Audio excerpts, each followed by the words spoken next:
The naked truth. ఉప్పు నుంచి పప్పు దాకా, తినే ప్రతి వస్తువుకు, కాలికి వేసుకునే చెప్పు నుంచి తలకు పెట్టుకునే నూనె దాకా ప్రతి ప్రోడక్ట్కు పన్ను కట్టేది మనమే. కొనే ప్రతి ప్రోడక్ట్ పైన జిఎస్టీ, పెట్రోల్, ఆల్కహాల్ పై వ్యాట్ వాత తప్పడం లేదు. ఇన్ని ట్యాక్సులు కట్టాక మనకు మిగిలేది కూడా ఏం ఉండదు. అయినా సరే మన ఆదాయం ఒక లిమిట్ దాటిందంటే ఖర్చులతో సంబంధం లేకుండా ఆదాయ పన్ను కట్టాల్సిందే అంటుంది కేంద్ర ప్రభుత్వం. ముక్కు పిండి మరి ఒక్కొక్క రూపాయి వసూలు చేస్తోంది. ఇది చాలదు అన్నట్లు మనకు తెలియకుండానే మనమంతా ఇంతకాలం కట్టిన పన్ను ఇంకొకటి ఉంది. ఆ ట్యాక్స్ ఏంటి? గత 10 ఏళ్లలో మనం ఎందుకు ఆ ట్యాక్స్ కట్టాం? దీన్నే మీ ముందుకు తెచ్చింది Big TV the naked truth. ఈ మ్యాటర్లోకి పూర్తిగా వెళ్లే ముందు తెలంగాణ మాజీ మంత్రి, బీఆర్ఎస్ వర్కింగ్ ప్రెసిడెంట్ ఈ మధ్య చేసిన ఒక కామెంట్ ను ఒకసారి విందాం. విచారణకి దాదాపుగా 5 నుంచి 10 కోట్ల రూపాయలు ఖర్చు అవుతుంది అని ఇవాళ ఉదయమే పేపర్లో చూసిన. అందుకే ముఖ్యమంత్రి రేవంత్ రెడ్డికి నేను ఒక మాట చెప్పదలుచుకున్నాను. ఈ 5 కోట్లు 10 కోట్లు ప్రజాధనం ఏదైతే వృధా అవుతున్నదో ఆ 10 కోట్ల రూపాయలతో బ్రహ్మాండంగా ఇంకొక 500 మంది రైతులకు రుణమాఫీ చేయొచ్చు. ఆ 10 కోట్ల రూపాయలతో దాదాపు 2500 మంది పెద్ద మనుషులకు పెన్షన్లు ఇవ్వచ్చు. కేటీఆర్ చెప్పిన మాటలు విన్నారు కదా. ప్రభుత్వ సొమ్మును పక్కదారి పట్టించి ప్రజలకు ఉపయోగపడకుండా తమకు నచ్చిన రేస్ను నిర్వహించడానికి డబ్బు ఎందుకు కట్టారో తేల్చడానికి జరుగుతున్న విచారణపై కేటీఆర్ చేసిన కామెంట్ ఇది. ఒక విచారణకు నిజంగా అంత ఖర్చు అవుతుందా అంటే కానే కాదు. అయినా ఖర్చంతా వృధా అని, అదేదో ప్రజలకు ఉపయోగపడే పనులు చేయొచ్చు కదా అన్నది కేటీఆర్ పాయింట్. కరెక్టే, ప్రజలకు ఉపయోగపడే పనులే చేయాలి. మరి ప్రైవేట్ స్పాన్సర్ కట్టాల్సిన వాటాను ప్రజలు కట్టిన పన్నుల నుంచి ఎందుకు చెల్లించినట్లు, ఎవడబ్బ సొమ్ముని తేరగా పంపించేసినట్లు, దాన్ని తేల్చడానికే కదా ఈ ఎంక్వైరీ. అదే తప్పంటే ఎలా? నిజంగా ప్రజాధనానికి కేటీఆర్ అంత విలువిస్తారా? 10 ఏళ్లలో ఇలానే ప్రతి రూపాయిని జాగ్రత్తగా ప్రజల కోసమే ఖర్చు పెట్టారా? ఈ ప్రశ్నలకు సమాధానమే ఇవాల్టి ద నేకెడ్ ట్రూత్. మాటలు చెప్పటంలో కేటీఆర్ తరువాతే ఎవరైనా, చేతల సంగతి మాత్రం దేవుడెరుగు. గత ప్రభుత్వంలో జరిగిన కొన్ని లెక్కలు చూస్తే ప్రజాధనాన్ని ఎంత బాగా సొంతానికి వాడుకున్నారో అర్థమైపోతుంది. అది తెలుసుకోవాలంటే ఒక్కసారి ఈ లెక్కలు చూడండి. అప్పటి సీఎం కేసీఆర్ 2014-15లో కట్టిన ఆదాయ పన్ను 15,39,111 రూపాయలు. 2015-16లో అప్పటి ఆర్థిక మంత్రి ఈటెల రాజేందర్ కట్టిన ఇన్కమ్ ట్యాక్స్ 13,92,173 రూపాయలు. 2015-16లో వాణిజ్య పన్నుల శాఖ మంత్రిగా పనిచేసిన తలసాని శ్రీనివాస్ యాదవ్ కట్టిన ఆదాయ పన్ను 8,23,389 రూపాయలు. 2015-16లో ప్లానింగ్ కమిషన్ వైస్ చైర్మన్ గా పనిచేసిన ఎస్ నిరంజన్ రెడ్డి కట్టిన ఆదాయ పన్ను 7,96,935 రూపాయలు. 2016-17లో ఐటీ, మున్సిపల్ శాఖ మంత్రిగా పనిచేసిన కేటీఆర్ కట్టిన ఆదాయ పన్ను 7,22,030 రూపాయలు. 2016-17లో డిప్యూటీ సీఎంగా పనిచేసిన మహమూద్ అలీ కట్టిన ఆదాయ పన్ను 16,18,788 రూపాయలు. 2016-17లో ఎక్సైజ్ మినిస్టర్గా పనిచేసిన పద్మారావు గౌడ్ కట్టిన ఆదాయ పన్ను 15,98,914 రూపాయలు. 2019-20లో ఎక్సైజ్ మినిస్టర్గా పనిచేసిన శ్రీనివాస్ గౌడ్ కట్టిన ఆదాయ పన్ను 3,35,663 రూపాయలు. 2021-22లో కార్మిక శాఖ మంత్రిగా పనిచేసిన సిహెచ్ మల్లారెడ్డి కట్టిన ఆదాయ పన్ను 8,85,193 రూపాయలు. 2021-22లో ఆర్థిక మంత్రిగా పనిచేసిన హరీష్ రావు కట్టిన ఆదాయ పన్ను 6,85,024 రూపాయలు. ఇవి ఒక్కో ఏడాదికి అప్పటి సీఎం, మంత్రులు కట్టిన ఆదాయ పన్ను వివరాలు. దీన్ని బట్టి 10 ఏళ్లలో ఎంత ట్యాక్స్ కట్టారో మీరే లెక్కలేసుకోండి. ట్యాక్సులు బాగానే కట్టారని సంతోషపడకండి. అస్సలు ట్విస్ట్ ఇక్కడే ఉంది. ఈ పన్నులన్నీ కట్టింది వాళ్ల సొంత డబ్బులతో కాదు, జనం డబ్బుతో. అంటే మీ డబ్బుతో, మనందరి డబ్బుతో. ప్రజలపై పన్నులు వేసి వసూలు చేసి ప్రజల అవసరాలు తీర్చటానికి వాడాల్సిన డబ్బును ఇలా బీఆర్ఎస్ హయాంలో ముఖ్యమంత్రి, మంత్రులు తమ ఆదాయ పన్ను కట్టుకోవటానికి వాడేసుకున్నారు. పైగా ఈ వివరాలు ఎక్కడ బయటపడతాయో అన్న భయంతో జీవోల్లో మెజార్టీ వాటిని దాచిపెట్టారు. 1/2 మాత్రమే వెబ్సైట్లో పెట్టారు. ఈ వ్యవహారాన్ని జనం ముందుకు తేవటం కోసం బిగ్ టీవీ టీం ఎంతో శ్రమపడి మంత్రుల ఆదాయ పన్ను చెల్లించటానికి జారీ చేసిన జీవోల్లో చాలా వరకు సేకరించింది. వాస్తవానికి ఎవరి సంపాదనకు వాళ్లే పన్ను కట్టుకోవాలి. కానీ సీఎం, మంత్రుల ఆదాయానికి మాత్రం జనమే ఆదాయ పన్ను కట్టాలి. ఉమ్మడి ఆంధ్రప్రదేశ్లో తమకు తాముగా డబ్బులు మిగుల్చుకోవటానికి అప్పటి పాలకులు తెచ్చిన ఓ జీవోను గత 10 ఏళ్ల బీఆర్ఎస్ పాలనలో విచ్చలవిడిగా వాడేశారు. ముఖ్యమంత్రి, మంత్రులకు అప్పట్లో జీతాలు, గౌరవ వేతనం పేరుతో చాలా తక్కువగా ఉండేవి కాబట్టి ఆదాయ పన్నును ప్రభుత్వమే భరించాలన్న నిబంధన తెచ్చారు. తెలంగాణ ఏర్పడ్డాక సీఎం, మంత్రులు, ఎమ్మెల్యేల జీతాలను భారీగా పెంచారు. కానీ ఆదాయ పన్ను ప్రభుత్వమే కట్టాలన్న రూల్ను మాత్రం మార్చలేదు. దీంతో సొమ్ము మంత్రులది, పన్ను జనానిది అన్నట్లుగా సీన్ మారిపోయింది.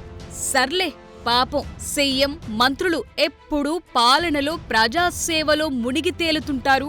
వాళ్లకు ప్రభుత్వం చెల్లించే జీతభత్యాలకు ఆదాయ పన్ను కడితే తప్పేముందిలే అని జాలిపడేవాళ్లు మన మధ్య ఉండొచ్చు.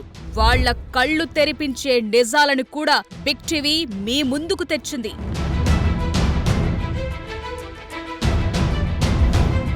తెలంగాణలో సీఎం సాలరీ ఎంతో ముందుగా చూద్దాం. ఇది తెలంగాణ ఏర్పడ్డాక ప్రభుత్వం జారీ చేసిన రాజపత్రం. ముఖ్యమంత్రి, మంత్రులు, ఎమ్మెల్యేల జీతాలను సవరించాక జారీ చేసిన గెజెట్ ఇది. దీని ప్రకారం ముఖ్యమంత్రికి బేసిక్ సాలరీగా 51,000, ప్రత్యేక అలవెన్స్ గా 8,000, అతిథులకు అయ్యే ఖర్చుల కోసం 7,000, సెక్యూరిటీ కార్ అలవెన్స్ గా 25,000, bullet proof car security allowance గా 30,000 ఇస్తారు. ఇవి కాక నియోజకవర్గ అలవెన్స్ గా 2,30,000 రూపాయలను అదనంగా ఇస్తారు. అంటే మొత్తం సీఎంగా పనిచేస్తున్నందుకు ప్రభుత్వం చెల్లించే జీతం 3,51,000 అన్నమాట. ఇందులో పన్ను పరిధిలోకి వచ్చేది కేవలం 59,000 మాత్రమే. దీన్ని బట్టి ఏడాదికి లెక్కగడితే సీఎం టాక్సబుల్ ఇన్కమ్ 7,08,000.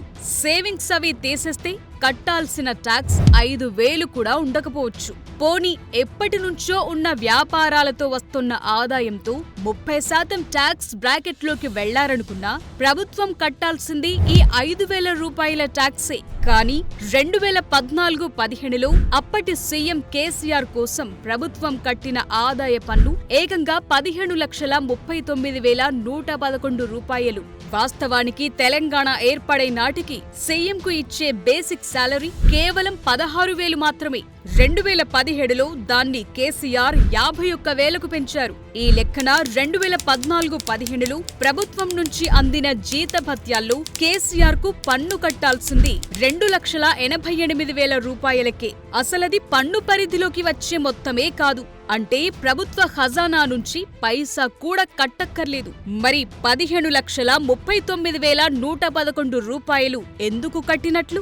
ఏ రూపంలో వచ్చిన ఆదాయానికి పన్ను చెల్లించారు? ఎవడబ్బ సొమ్మని తీసుకున్నట్లు? ఈ లెక్కన 10 ఏళ్లలో తీసుకున్న మొత్తమెంత?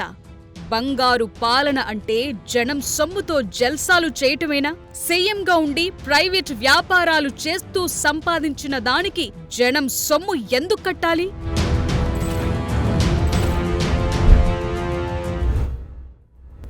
సీఎం, మంత్రులకు అందే జీత భత్యాల్లో దేనికి ట్యాక్స్ పడుతుంది అన్న దానిపై గతంలో చాలా కేసులు నడిచాయి. అందులో ఒకటి 2005-2006లో ఎమ్మెల్యే ఎం రంగారెడ్డికి ఇన్కమ్ ట్యాక్స్ అధికారులకు మధ్య జరిగిన వివాదం. ఎమ్మెల్యేగా ప్రభుత్వం అందించే అలవెన్స్లకు ట్యాక్స్ కట్టాల్సిందే అంటూ ఐటీ అధికారులు, కట్టాల్సిన అవసరం లేదు అంటూ ఎమ్మెల్యే రంగారెడ్డి ఇన్కమ్ ట్యాక్స్ ట్రిబ్యునల్ను ఆశ్రయించారు. అక్కడ వాదోపవాదాల తర్వాత ఇచ్చిన ఆర్డర్ కాపీ ఇది. దీనిలో చెప్పిన దాని ప్రకారం ఎమ్మెల్యే హోదాలో ఉన్న వ్యక్తి తన బాధ్యతలు నిర్వహించడానికి ఇచ్చే అలవెన్స్లకు ఎలాంటి ట్యాక్స్ విధించాల్సిన అవసరం లేదు. అంటే సీఎం, మంత్రులకు కేవలం జీతంగా అందుకునే మొత్తానికి మాత్రమే ఆదాయ పన్ను కట్టాల్సి ఉంటుందన్నది క్లియర్ ఇక్కడ. సీఎంగా కేసీఆర్ అందుకున్న శాలరీ, కట్టిన పన్నును ఇప్పటికే చూసాం కదా. ఇప్పుడు మంత్రుల శాలరీల సంగతి తేల్చేద్దాం. 2017లో చేసిన సవరణల ప్రకారం ప్రతి మంత్రికి బేసిక్ సాలరీగా 30,000, ప్రత్యేక అలవెన్స్ గా 8,000, అతిథులకు అయ్యే ఖర్చుల కోసం 7,000, సెక్యూరిటీ కార్ అలవెన్స్ గా 25,000, bullet proof car security allowance గా 30,000 ఇస్తారు. ఇవి కాక నియోజకవర్గ అలవెన్స్ గా 2,30,000 రూపాయలను కూడా అదనంగా ఇస్తారు. అంటే నెలకు ఓ మంత్రికి అందే జీతం 3,30,000. ఇందులో ట్యాక్స్ పరిధిలోకొచ్చే మొత్తం 38,000 మాత్రమే. అంటే మంత్రిగా ఏడాదికి అందుకునే టాక్సబుల్ ఇన్కమ్ 4,56,000 మాత్రమే. కానీ బడ్జెట్లో ఇచ్చే మినహాయింపుల ప్రకారం ఈ మొత్తానికి అసలు పన్నే పడకూడదు. కానీ 2015-16లో హరీష్ రావుకు కట్టిన ఆదాయ పన్ను 6,64,070 రూపాయలు. ఆర్థిక మంత్రిగా పనిచేసిన ఈటెల రాజేందర్ కు కట్టిన ఇన్కమ్ టాక్స్ 13,92,173 రూపాయలు. ప్రభుత్వ సొమ్మును ప్రజలకు ఉపయోగపడే పనులు చెయ్యాలంటూ ఉచిత సలహాలిస్తోన్న కేటీఆర్ 2016-17లో తన సంపాదనకు ప్రభుత్వ ఖజానా తీసుకుని కట్టిన ఆదాయ పన్ను అక్షరాల 7,22,030 రూపాయలు. డిప్యూటీ సీఎంగా పనిచేసిన మహమూద్ అలీకి 16,18,788 రూపాయలు. ఎక్సైజ్ మినిస్టర్ గా పనిచేసిన టి పద్మారావు గౌడ్ కు 15,98,914 రూపాయలను ప్రభుత్వ ఖజానా నుంచే చెల్లించారు. 2019-20లో అప్పటి ఎక్సైజ్ మినిస్టర్ కు 3,35,663 రూపాయలు. 2021-22లో కార్మిక మంత్రి సిహెచ్ మల్లారెడ్డికి 8,85,193 రూపాయలు చెల్లించారు. ఇలా 10 ఏళ్ల పాటు మంత్రులకు ఆదాయ పన్ను చెల్లింపులన్నీ ప్రభుత్వ ఖజానా నుంచే సాగాయి. పెట్రోల్ మీద రూపాయి పన్ను తగ్గించటానికి కుదరదంటే కుదరదని చెప్పేసిన కేసీఆర్ పాలనలో తనతో పాటు మంత్రుల ఆదాయ పన్నులను మాత్రం ఇలా జనం ముక్కుపిండి వసూలు చేసిన పన్నుల డబ్బుతో కట్టేసుకున్నారు.